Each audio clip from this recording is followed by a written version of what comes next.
بسم اللہ الرحمن الرحیم نحمدہ ونصلی علی رسولہ الکریم اما بعد۔ آج قرآن کریم کے 30ویں اور آخری پارے کا خلاصہ ہے، جس کی پہلی سورت سورہ نبا ہے جو 40 آیات اور 2 رکوعات پر مشتمل ہے۔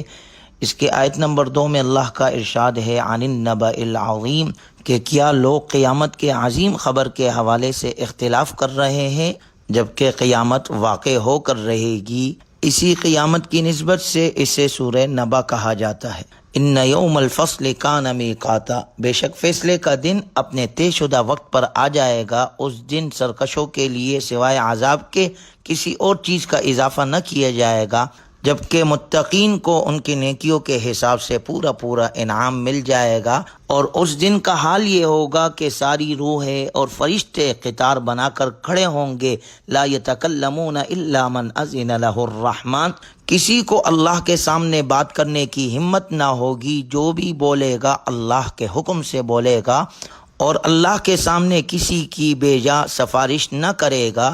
بد نصیب کافر نامہ اعمال میں اپنے تمام سیاہ اعمال دیکھے گا اور حسرت سے کہے گا یا لیتنی کنت ترابا، کاش میں انسان نہیں مٹی ہوتا اور اس برے انجام سے دوچار نہ ہوتا۔ اس کے بعد سورہ نازعات ہے جو 46 آیات اور 2 رکوعات پر مشتمل ہے۔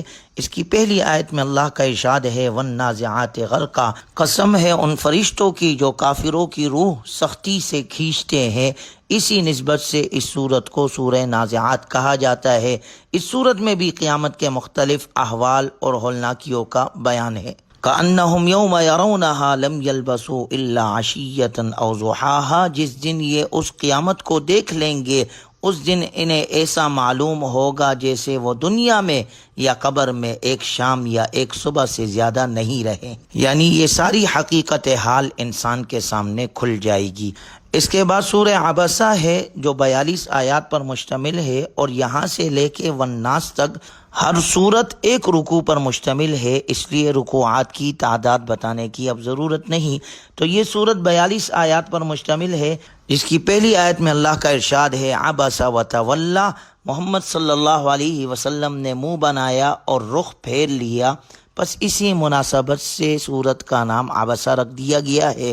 اس سورت کی ابتدا میں نابینا صحابی حضرت عبداللہ ابن مکتوم رضی اللہ عنہ کا قصہ مذکور ہے، جو طلب علم کے لیے ایسے موقع پر رسول اللہ صلی اللہ علیہ وسلم کی خدمت میں آ گئے جس وقت آپ علیہ الصلاۃ والسلام چند سرداران قریش کو دعوت اسلام دینے میں مصروف تھے۔ ایسی اہم مصروفیت کے وقت ان کے آنے سے آپ علیہ الصلاۃ والسلام کو طبعی طور پر ناگواری ہوئی، اور آپ نے ان کی بات کا جواب دینے سے اعراض کیا۔ اس پر سورہ عبسہ کی یہ آیات نازل ہوئی جن میں اللہ تعالیٰ نے آپ علیہ الصلاۃ والسلام کو تنبیہ فرمائی۔ اس کے بعد جب بھی حضور علیہ الصلاۃ والسلام حضرت عبداللہ ابن مکتوم رضی اللہ عنہ کو دیکھتے تو ان کا استقبال کرتے ہوئے فرمایا کرتے تھے یہ ہے وہ جن کی وجہ سے اللہ نے مجھے تنبیہ فرمائی تھی، اور ان سے دریافت فرماتے کہ کوئی کام ہے تو بتاؤ۔ آپ علیہ الصلاۃ والسلام حضرت عبداللہ ابن مکتوم رضی اللہ عنہ کو نابینا ہونے کے باوجود آپ نے انہیں چند غزوات کے موقع پر مدینہ منورہ کا والی مقرر فرمایا۔ اس کے بعد سورہ تکویر ہے جو 29 آیات پر مشتمل ہے۔ اس کی پہلی آیت میں اذا الشمس کورت، جب سورج لپیٹ لیا جائے گا، اسی کورت کی نسبت سے سورت کا نام تکویر رکھ دیا گیا ہے۔ اس سورت مبارکہ کے 2 حصے ہیں۔ پہلا حصہ جو 14 آیات پر مشتمل ہے، ان آیات میں اس ہولناک کائناتی انقلاب کا ذکر ہے جس کے اثرات سے کائنات کی کوئی چیز بھی محفوظ نہیں رہے گی، سب کچھ بدل جائے گا۔ سورت کا دوسرا حصہ جو کہ 15 آیات پر مشتمل ہے، اللہ تعالیٰ نے 4 قسمیں کھا کر قرآن کریم کی حقانیت اور نبی صلی اللہ علیہ وسلم کی نبوت اور رسالت کو بیان فرمایا ہے، اور ان دیوانوں کو بڑی محبت سے سمجھایا ہے جو اللہ تعالیٰ کے نبی صلی اللہ علیہ وسلم کو معاذ اللہ دیوانہ قرار دیتے تھے۔ فرمایا گیا وما صاحبکم بمجنون، تمہارا ساتھی دیوانہ نہیں، وہ تو بندوں تک اللہ کا کلام پہنچانے والا سچا نبی ہے۔ اس کے بعد سورہ انفطار ہے جو 19 آیات پر مشتمل ہے۔ پہلی آیت میں اللہ کا ارشاد ہے اذا السماء انفطرت، جب آسمان پھٹ جائے گا، پس اسی نسبت سے اسے سورہ انفطار کہا جاتا ہے۔ اس سورت مبارکہ میں بھی قیامت کے احوال کا ذکر ہے کہ قیامت میں انسان دو گروہ میں تقسیم ہو جائیں گے۔ ان الابرار لفی نعیم، ابرار نعمتوں کی جگہ یعنی جنت میں ہوں گے، وَإِنَّ الْفُجَّارَ لَفِي جَحِيمٍ، اور فجار عذاب کی جگہ یعنی دوزخ میں ہوں گے۔ اس کے بعد سورہ مطففین ہے جو 36 آیات پر مشتمل ہے۔ اس کی پہلی آیت میں اللہ کا ارشاد ہے وَإِلٌ لِّلْمُطَفِّفِينَ، ناپ تول میں کمی کرنے والوں کے لیے خرابی ہے۔ پس اسی اخلاقی برائی کی نسبت سے اس سورت کا نام بھی سورہ مطففین ہے۔ الذین اذا اکتالوا علی الناس یستوفون واذا کالوہم او وزنوہم یخسرون، جن کا حال یہ ہے کہ جب وہ لوگوں سے خود کوئی چیز ناپ کر لیتے ہیں تو پوری لیتے ہیں، اور جب وہ کسی کو ناپ کر یا تول کر دیتے ہیں تو گھٹا دیتے ہیں۔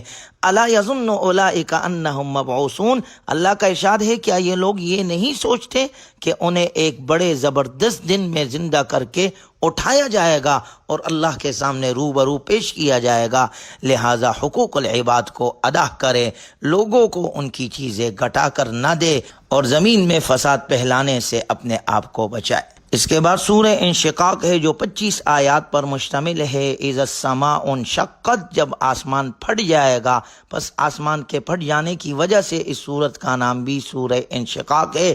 اس سورت میں بھی قیامت کا ذکر ہے۔ فَأَمَّا مَنْ أُوتِيَ كِتَابَهُ بِيَمِينِهِ، پس بعض لوگ قیامت میں وہ ہوں گے جن کا نامہ اعمال ان کے دائیں ہاتھ میں دیا جائے گا، وہ کامیاب ہوں گے۔ وَأَمَّا مَنْ أُوتِيَ كِتَابَهُ وَرَاءَ ظَهْرِهِ، اور بعض کا نامہ اعمال پیٹھ کے پیچھے دیا جائے گا، وہ ناکام ہوں گے۔ اللہ ہماری حفاظت فرمائے۔ اس کے بعد سورہ بروج ہے جو 22 آیات پر مشتمل ہے۔ وَالسَّمَاءِ ذَاتِ الْبُرُوجِ وَالْيَوْمِ الْمَوْعُودِ وَشَاهِدٍ وَمَشْهُودٍ، آسمان کی قسم جس میں برج ہے، انہی بروج کی نسبت سے سورت کو سورہ بروج کہتے ہیں۔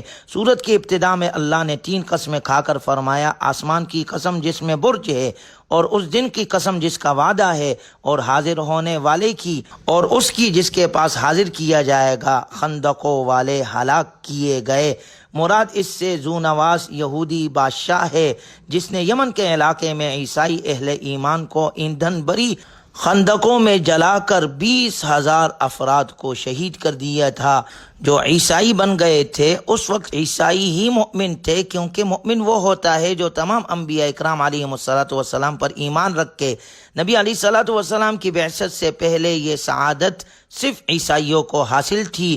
ان لوگوں نے خدا پرستی چھوڑ کر بت پرستی کرنے سے انکار کر دیا تھا، جس کی وجہ سے انہیں خندقوں میں جلا کر شہید کیا گیا۔ تاریخ کا مطالعہ کیا جائے تو ایسے کئی واقعات کا پتہ چلتا ہے جب مذہبی اور نظریاتی اختلاف کی بنا پر مخالفین نے ایک دوسرے کو زندہ جلا دیا۔ آج کی دنیا جسے اپنے مہذب، ماڈرن اور ترقی یافتہ ہونے پر بڑا ناز ہے، اگر ہم دیکھتے ہیں تو اس سے زیادہ خطرناک بم دشمنان اسلام مسلمانوں پر استعمال کر رہے ہیں، جو دیکھتے ہی دیکھتے پوری بستی اور شہر کو جلا کر راکھ کر دیتے ہیں۔ ہمارے سامنے افغانستان اور عراق میں جو آگ جلائی گئی ہے، کیا یہ آگ ذو نواس کی آگ سے کم درجے کی تھی؟ اس کی آگ سے کئی گنا زیادہ مہلک اور خطرناک آگ تھی، جس کا نشانہ کلمہ پڑھنے والے جوان، بوڑھے، بچے، مرد اور خواتین کو بنایا گیا۔ فلسطین میں کیا ہو رہا ہے؟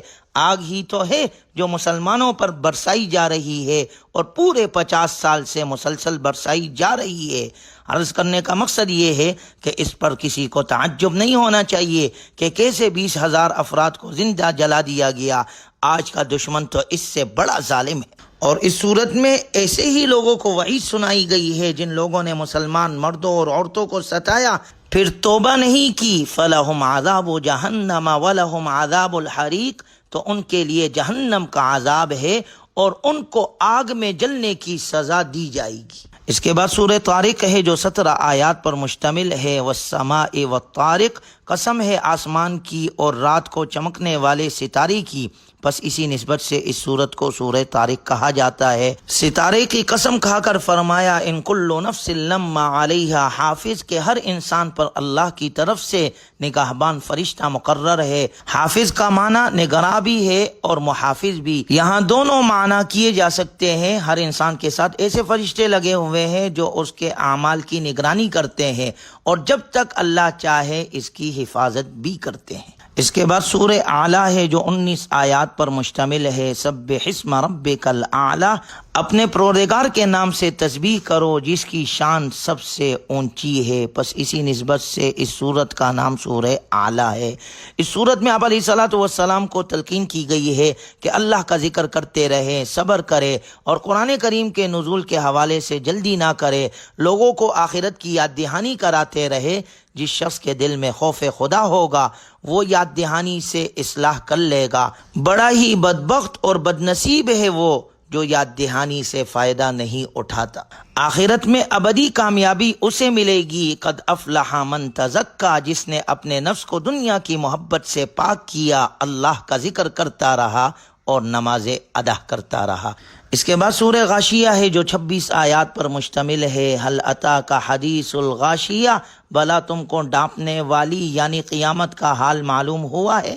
بس اسی نسبت سے اسے سورہ غاشیہ کہتے ہیں۔ قیامت کو غاشیہ اس لیے کہا جاتا ہے کیونکہ اس کی ہولناکیاں ساری مخلوق کو ڈانپ لے گی۔ یہ سورت مبارکہ بتلاتی ہے کہ قیامت کے دن کچھ چہرے ذلیل ہوں گے جنہوں نے دنیا میں بڑی عبادت اور ریاضت کی ہوگی، لیکن چونکہ ان کے عقائد صحیح نہیں تھے اس لیے یہ عبادت ان کے کسی کام نہیں آئے گی۔ یہ چہرے دہکتی ہوئی آگ کا ایندھن بنیں گے، اور اس کے مقابلے میں بعض چہرے تر و تازہ اور پر رونق ہوں گے۔ یہ وہ چہرے ہوں گے جنہوں نے دنیا میں صحیح رخ پر محنت کی ہوگی اور ان کے عقائد میں بھی باطل کی آمیزش نہیں ہوگی۔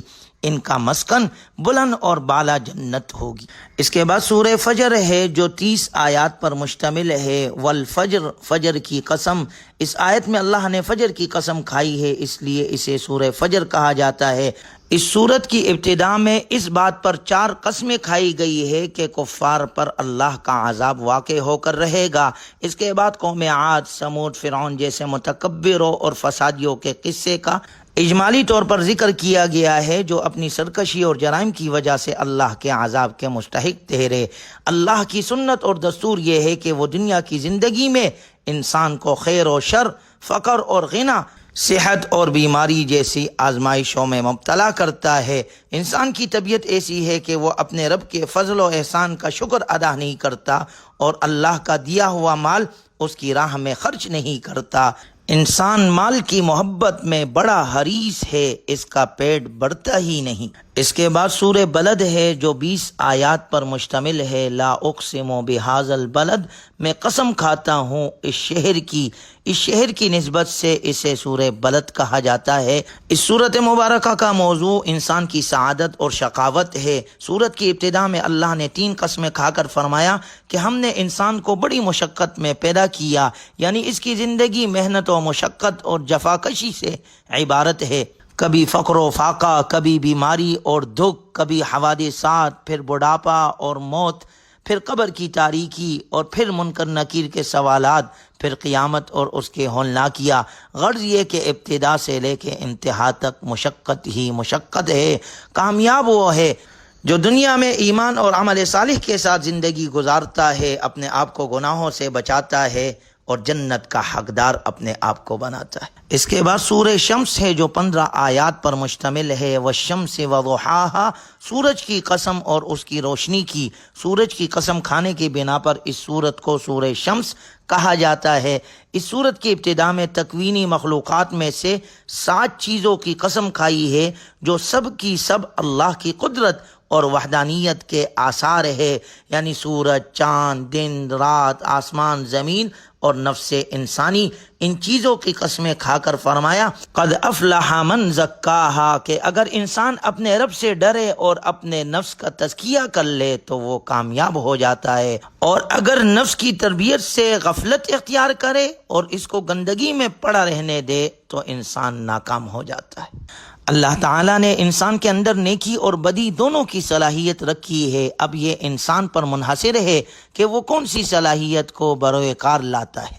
اس کے بعد سورۃ اللیل ہے جو 21 آیات پر مشتمل ہے، واللیل اذا یغشی، رات کی قسم جب دن کو چھپا لے۔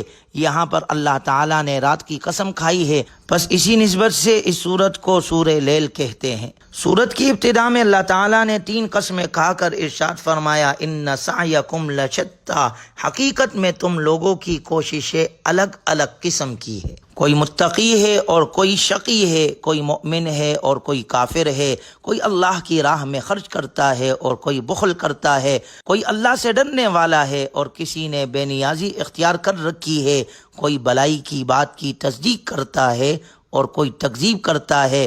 انسانوں میں سے جو کوئی اپنے لیے جس قسم کی راہ کا انتخاب کرتا ہے، ہم اسی راہ پر چلنا اس کے لیے آسان کر دیتے ہیں۔ سورت کے اختتام میں ایک مومن صالح کا ذکر ہے جو اپنا مال صرف اللہ کی رضا کے لیے خرچ کرتا تھا۔ تمام مفسرین کا اتفاق ہے کہ اس سے مراد حضرت ابوبکر رضی اللہ تعالی عنہ ہے، الذی یؤتی مالہ یتزکی وما لأحد عنده من نعمت تجزی، جن کا مال جہاد کی تیاری، حضور صلی اللہ علیہ وسلم کی نصرت اور غلاموں کو آزاد کرنے میں خرچ ہوتا تھا، وہ ابو بکر صدیق رضی اللہ عنہ ہے۔ اس کے بعد سورہ ضحیٰ ہے جو 11 آیات پر مشتمل ہے، والضحیٰ، دن کی روشنی کی قسم۔ اس آیت مبارکہ میں اللہ رب العزت نے دن کی روشنی کی قسم کھائی ہے، پس اسی لیے اس سورت کو سورہ ضحیٰ کہا جاتا ہے۔ حضور علیہ الصلوۃ والسلام کو خطاب کرتے ہوئے اللہ نے قسم کھا کر فرمایا، ما ودعک ربک وما قلی، اللہ نے نہ تو آپ صلی اللہ علیہ وسلم کو چھوڑا ہے اور نہ ہی آپ سے ناراض ہوا ہے۔ آپ علیہ الصلوۃ والسلام کے مخالفین اگر حسد اور دشمنی کی بنا پر ایسی باتیں کرتے ہیں تو قطعاً جھوٹ بولتے ہیں۔ اور پھر اس صورت مبارکہ میں آپ علیہ الصلوۃ والسلام کو 2 عظیم بشارتیں سنائی گئی، وَلَلْآخِرَةُ خَيْرٌ لَكَ مِنَ الْأُولَى۔ پہلی بشارت یہ کہ آپ علیہ الصلوۃ والسلام کا مستقبل موجودہ حال سے بہتر ہوگا، یا یہ کہ آپ علیہ الصلوۃ والسلام کی آخرت دنیا سے بہتر ہوگی۔ اور دوسری خوشخبری، وَلَسَوْفَ يُعْطِيكَ رَبُّكَ فَتَرْضَىٰ، اللہ آپ علیہ الصلوۃ والسلام کو دنیا اور آخرت میں اتنا عطا کرے گا کہ آپ علیہ الصلوۃ والسلام خوش ہو جائیں گے۔ پھر اللہ تعالیٰ نے اپنے 3 احسانات یاد دلائے، الم یجدک یتیما فآویٰ، آپ علیہ الصلوۃ والسلام یتیم تھے، ہم نے آپ کو ٹھکانہ دیا، ووجدک ضالا فہدیٰ، آپ علیہ الصلوۃ والسلام دین سے بے خبر تھے، ہم نے آپ کو راستہ دکھایا، ووجدک عائلا فاغنیٰ، آپ علیہ الصلوۃ والسلام تنگ دست تھے، ہم نے آپ کو غنی کر دیا۔ ان 3 نعمتوں کے مقابلے میں آپ علیہ الصلوۃ والسلام کو 3 وصیتوں کی صورت میں گویا شکر کی تلقین کی گئی ہے۔ فَأَمَّا الْيَتِيمَ فَلَا تَقْهَرْ، یتیم پر سختی نہ کیجیے، وَأَمَّا السَّائِلَ فَلَا تَنْهَرْ، سائل کو جھڑکیے نہیں، وَأَمَّا بِنِعْمَةِ رَبِّكَ فَحَدِّثْ، اور اپنے رب کی نعمتوں کا تذکرہ کیا کرے۔ اس کے بعد سورہ انشراح ہے، أَلَمْ نَشْرَحْ لَكَ صَدْرَكَ، اے محمد صلی اللہ علیہ وسلم کیا ہم نے آپ کا سینہ کھول نہیں دیا؟ اسی نسبت سے اس سورت کو سورہ انشراح کہا جاتا ہے۔ حضور صلی اللہ علیہ وسلم پر اللہ کے 3 احسانات کا ذکر ہے، شرح صدر، یعنی اللہ نے آپ کے دل کو حکمت و نور سے بھر دیا اور ہر قسم کے گناہوں اور گندگی سے پاک کر دیا۔ دوسرا احسان، وَوَضَعْنَا عَنْكَ وِزْرَكَ الَّذِي أَنْقَضَ ظَهْرَكَ، آپ علیہ الصلوۃ والسلام سے اس بوجھ کو ہٹا دیا جس نے آپ صلی اللہ علیہ وسلم کی کمر کو بوجھل کر رکھا تھا، یعنی نبوت اور رسالت کا بوجھ اور اس کے واجبات اور ذمہ داریوں کی ادائیگی۔ تیسرا احسان، وَرَفَعْنَا لَكَ ذِكْرَكَ، آپ علیہ الصلوۃ والسلام کے ذکر خیر کو بلند کر دیا کہ جہاں اللہ کا ذکر ہو وہیں حضور صلی اللہ علیہ وسلم کا ذکر بھی، چاہے اذان ہو یا اقامت، تشہد ہو یا خطبہ، اللہ تبارک و تعالی نے اپنے محبوب صلی اللہ علیہ وسلم کا ذکر ہر جگہ کیا۔ چنانچہ سورت کے اختتام میں اللہ کا ارشاد ہے، ان مع العسر یسرا، یقیناً مشکلات کے ساتھ آسانی بھی ہوتی ہے، لہٰذا جب آپ فارغ ہو جاؤ تو عبادت میں اپنے آپ کو تھکاؤ، وَإِلَىٰ رَبِّكَ فَارْغَب، اور اپنے پروردگار ہی سے دل لگاؤ۔ اس کے بعد سورہ 3 ہے جو 8 آیات پر مشتمل ہے، والتین والزیتون، انجیر کی قسم اور زیتون کی۔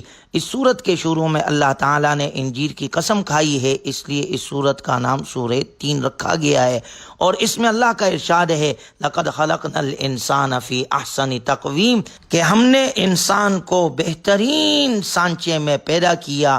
یہ خوبصورتی جسمانی اور ظاہری شکل کے اعتبار سے بھی ہے اور عقلی اور روحانی کمالات کے اعتبار سے بھی۔ اس کے بعد سورہ علق ہے جو 19 آیات پر مشتمل ہے، اقرأ بسم ربک الذی خلق خلق الانسان من علق، آپ پڑھیے اپنے رب کے نام سے جس نے سب کو پیدا کیا، جس نے انسان کو جمے ہوئے خون سے پیدا کیا۔ اسی نسبت سے اس سورت کو سورہ علق کہا جاتا ہے، اور اس سورت مبارکہ کی ابتدائی 5 آیات قرآن کریم کی سب سے پہلی وحی جو نازل ہوئی وہ یہ آیات مبارکہ تھی، جس میں اللہ تعالیٰ نے 2 مرتبہ نبی صلی اللہ علیہ وسلم کو پڑھنے کا حکم دیا، جس میں علم، تعلیم اور قلم کا ذکر ہے۔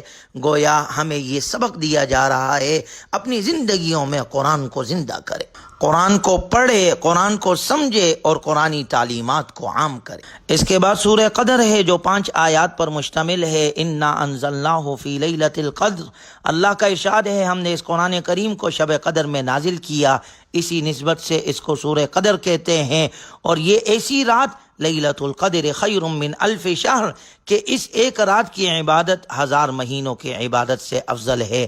اللہ ہمیں یہ رات نصیب فرمائے اور اس میں عبادت کی توفیق عطا فرمائے۔ اس کے بعد سورہ بینہ ہے جو 8 آیات پر مشتمل ہے، بینہ کے معنی واضح دلیل۔ اس سورت مبارکہ میں حضور علیہ الصلوۃ والسلام کو ایک بینہ اور واضح حجت اور دلیل قرار دیا گیا ہے۔ اس میں شک ہی کیا ہے کہ آپ علیہ الصلوۃ والسلام کی زندگی خود ایک بہت بڑا معجزہ اور حق اور صداقت کی واضح دلیل تھی۔ اس کے بعد سورہ زلزال ہے جو 8 آیات پر مشتمل ہے، اذا زلزلت الارض زلزالہا، جب زمین زلزلے سے ہلا دی جائے گی، قیامت کے زلزلے کا ذکر ہے۔ اس کے بعد سورہ عادیات ہے جو 11 آیات پر مشتمل ہے، والعادیات ضبحا، قسم ہے ان گھوڑوں کی جو ہانپ ہانپ کر دوڑتے ہیں۔ مجاہدین کے گھوڑوں کی قسم کھا کر فرمایا گیا ہے کہ انسان بڑا ناشکر ہے اور اس کے ناشکر ہونے پر خود اس کے اعمال گواہ ہے۔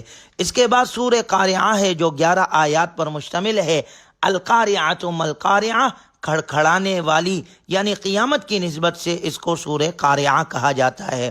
اس کے بعد سورہ تکاثر ہے جو 8 آیات پر مشتمل ہے، الہاکم التکاثر، لوگو تم کو مال کی بہت سی طلب نے غافل کر دیا ہے، حتی زرتم المقابر، یہاں تک کہ تم قبرستانوں میں پہنچ جاتے ہو۔ اس کے بعد سورہ عصر ہے جو 3 آیات پر مشتمل ہے، والعصر، قسم ہے زمانے کی، سارے انسان خسارے میں ہے سوائے وہ جن میں 4 صفات ہو، ایمان، عمل صالح، حق کی وصیت اور صبر کی تلقین۔ اس کے بعد سورہ ہمزہ ہے جو 9 آیات پر مشتمل ہے، وَيْلٌ لِّكُلِّ ہُمَزَةٍ لُمَزَةٍ، ہر عیب نکالنے والے اور تانا دینے والے کے لیے خرابی ہے۔ اسی عیب نکالنے والی کی نسبت سے اس سورت کو ہمزہ کہا جاتا ہے۔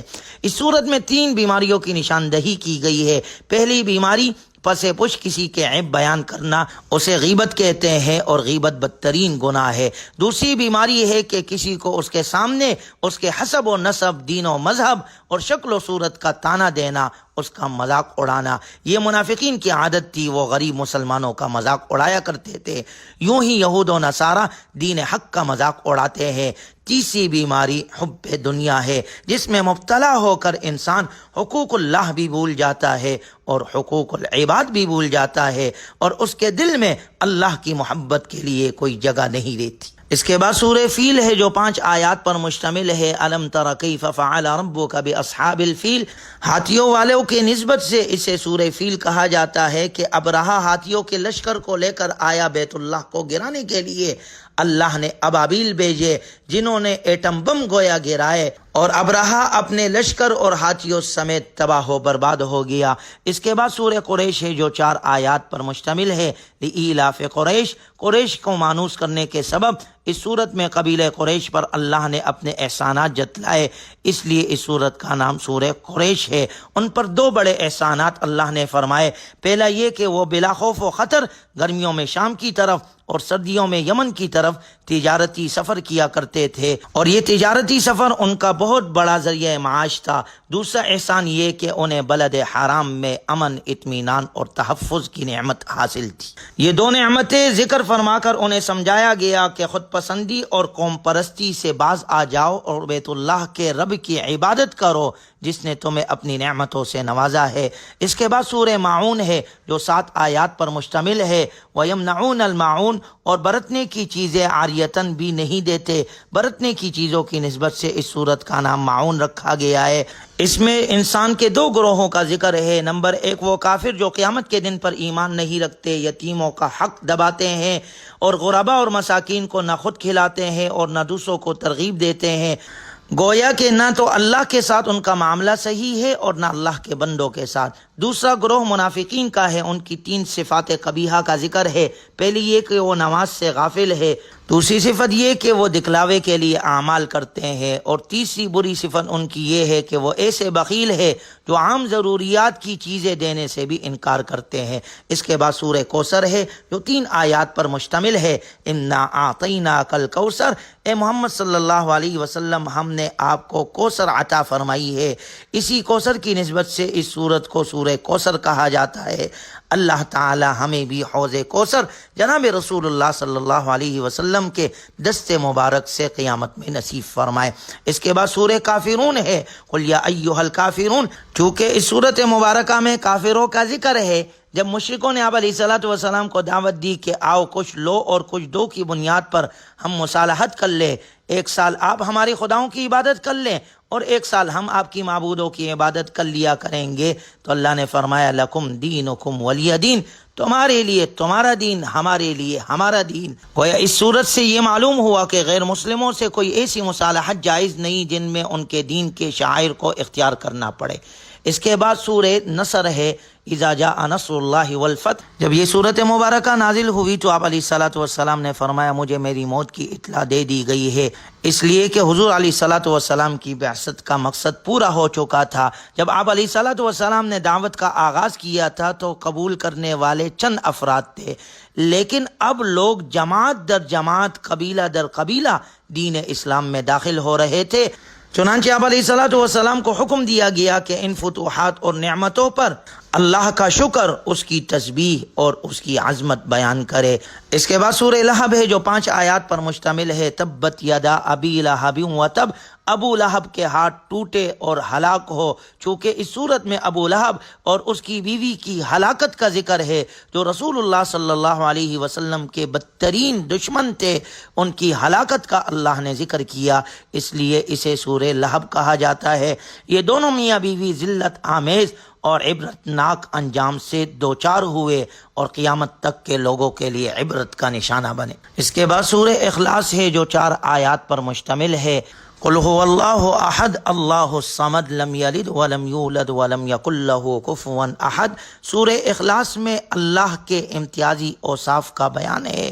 کہہ دو کہ وہ اللہ ہر لحاظ سے ایک ہے، اللہ ہی ایسا ہے کہ سب اس کے محتاج ہے اور وہ کسی کا محتاج نہیں، نہ اس کی کوئی اولاد ہے اور نہ وہ کسی کی اولاد ہے، اور کوئی بھی ایسا نہیں جو اس کے مثل ہو۔ اس کے بعد سورہ فلق جو 5 آیات اور سورہ ناس جو 6 آیات پر مشتمل ہے، ان دونوں صورتوں کو معوذتین کہا جاتا ہے کیونکہ ان دونوں صورتوں میں پناہ مانگی گئی ہے۔